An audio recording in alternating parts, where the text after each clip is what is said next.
দেখতে পাচ্ছেন আমার হাতে একটা স্যামসাং এর বডি রয়েছে। এটা হচ্ছে হোয়াইট কালারের স্যামসাং A32। এটা হচ্ছে 4G। তো যাদের প্রয়োজন তারা অবশ্যই যোগাযোগ করবেন আমাদের সাথে। আমরা সারা বাংলাদেশে হোম ডেলিভারি করে থাকি। কুরিয়ারের মাধ্যমে মালটি আপনার হাতে খুব সহজে পেয়ে যাবেন। তো এখনই অর্ডার করুন। ধন্যবাদ। দেখতে পাচ্ছেন আমার হাতে একটা বডি রয়েছে।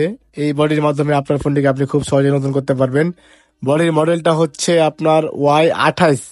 দেখেন দীর্ঘ টাইম ফোনগুলো ব্যবহার করে কিন্তু দাগ পড়ে যায় বা ভেঙে যায়, স্ক্র্যাচ পড়ে যায়, সেই ক্ষেত্রে কিন্তু বডিগুলো চেঞ্জ করতে হয়। ধন্যবাদ। ভিভো V25 দেখতে পাচ্ছেন, V25 এর বডি আমাদের কাছে অ্যাভেলেবেল রয়েছে। যাদের প্রয়োজন তারা অবশ্যই যোগাযোগ করবেন, আমাদের হোয়াটসঅ্যাপ নাম্বার দেওয়া থাকবে। দেখেন এটা হচ্ছে কাচের তৈরি, মনে করেন যে বেশিরভাগই ব্যাক সেলটা ভেঙে যায়, সেই জন্য বডিটা চেঞ্জ করতে পারবেন খুব সহজেই। আমাদের সাথে যোগাযোগ করুন। ভিভো Y20G দেখতে পাচ্ছেন আমার হাতে একটা বডি রয়েছে। এই বডির মাধ্যমে আপনার পুরাতন ফোনকে আপনি নতুন করতে পারবেন।